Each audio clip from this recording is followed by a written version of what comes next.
Pleased today to welcome Allison Macfarlane, new chairman of the Nuclear Regulatory Commission, to what I believe is her first extended meeting with the press since taking office.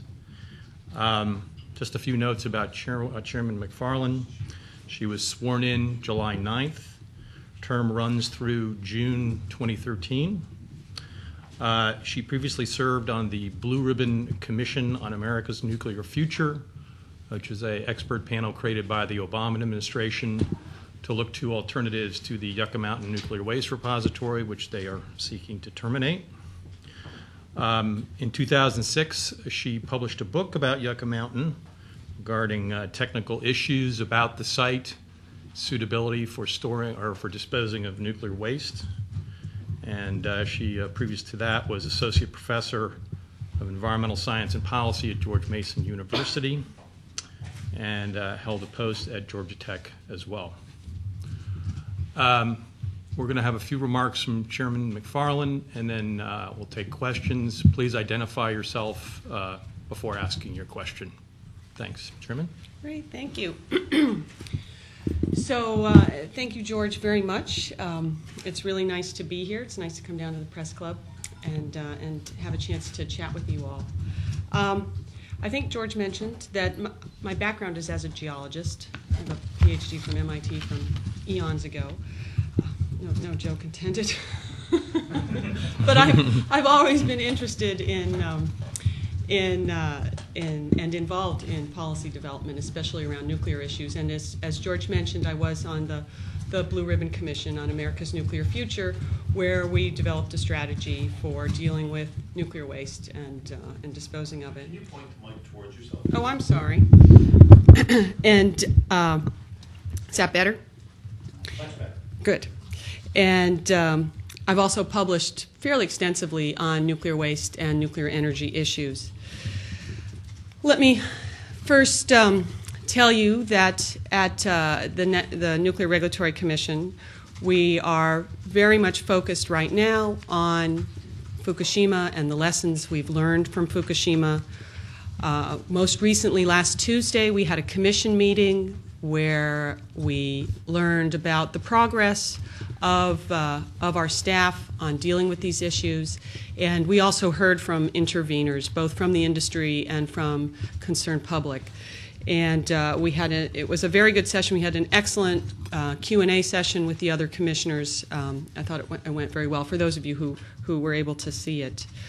In general, we're working towards developing actions out of Fukushima lessons learned that will enhance the safety of the existing nuclear facilities. And right now, the NRC is in process of working on 4 current actions that you may be aware of. First of all, to require reactors, we've issued 3 orders, and the first of those orders requires that reactors have additional portable equipment to ensure that they can continue to operate in the event of loss of off-site power. And that additional equipment should be both on-site and off-site. So those both requirements are there. The second order that was issued had to do with adding additional instrumentation to the pools that house the spent nuclear fuel to ensure that we know at all times the water levels in those pools and additional things about what's going on in those pools. The third order has to do with just the boiling water Mark I and Mark II reactors, and that is asking these reactors to either improve or install hardened vents to help control heat in the containment in the event of an accident.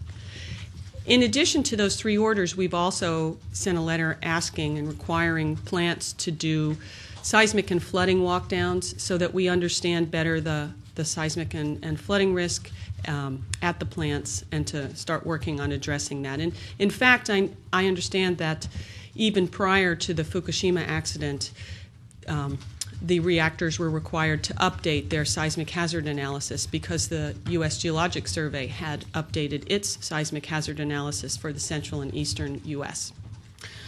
In general, we also have some more activities. The near-term task force at the NRC that looked at the Fukushima accident developed a number of recommendations, and we are working through them. So I've just discussed the ones that are actively happening right now, but we are also in the process at the NRC of looking at a number of what you might have heard of Tier 2 and Tier 3 potential activities. And we will be working hard on those over the next years as well. The bottom line is that we've got to get this right. We need to ensure that the plants are safe in a variety of situations, and we've learned a lot from what happened at Fukushima, and so we want to continue to work on that. In terms of my goals for the agency, I want to share a few of those with you. And of course, I've got 4 in particular that I'd like to share with you. And of course, my number one goal is to continue the NRC's mission, especially in light of what happened at Fukushima, of ensuring that the existing fleet of nuclear reactors and nuclear materials facilities continue to operate safely. The NRC's mission is to ensure public health and safety and to protect the environment, and that will be my number one goal. My number 2 goal, again, is somewhat related to Fukushima, but also related to my background as a geologist, and that is looking at the intersection of geology and nuclear energy. And I think there are a number of issues there. This was certainly highlighted by the events at Fukushima. And it was also highlighted to me personally by the North Anna experience. Last year, you may all remember where you were on August 23rd because you experienced an earthquake. If you did experience that earthquake, you were lucky because it's interesting to go through that experience. I didn't experience that earthquake, but I was here. I was out with my son fishing at Seneca Creek Lake, and we didn't know anything happened. The lake didn't move, nothing. No water sloshing, no movement of the ground. And by the way, I've been out in Nepal in my previous existence, and I felt earthquakes outside. So it didn't have to do with that so much as it had to do with the geology. And it reinforced the lesson to me that geology matters. It matters where you are during an earthquake, whether you experience any ground shaking. It matters what's beneath you. It matters what's in the path to you. And that really matters for nuclear facilities. And we have to make sure we get this right. We have to make sure we really understand all the issues. And we have to make sure we understand all the uncertainties involved in this. The size of the earthquake at Mineral, Virginia wasn't predicted. The size of the earthquake at Fukushima wasn't predicted. And so we need to sit down and rethink these issues, and this will be one of my goals. We need to ensure that, given a variety of situations, that nuclear plants will be safe. So, and that helps me segue into my third area of focus for the agency, and that will be the back end of the fuel cycle. As you know, geology matters with existing operating plants, but geology matters also with repository siting, for instance, that kind of thing. But the back end of the fuel cycle is broader than that, and probably many of you are aware that we are now dealing with the waste confidence decision judgment and ruling out of the circuit court now at the NRC. And I'm not able to say a lot about this because it's an active adjudicatory matter, but let me just say that we know this is a pressing issue. It's a priority for us at the Commission. We are now at the Commission level looking at a staff document which is laying out some options for going forward. We will deal with that promptly, and we will have a plan to move forward quickly. So that's sort of where we're going with that, and there will be other issues that will come up as well. I think, especially out of Fukushima, we're also paying more attention to spent nuclear fuel and issues associated with that.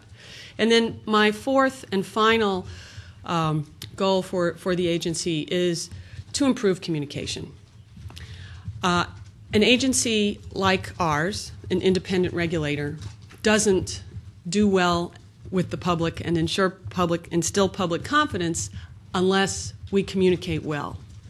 And my initial impression is of reading NRC documents is that some of them are rather opaque, and they're full of acronyms that are really difficult to figure out.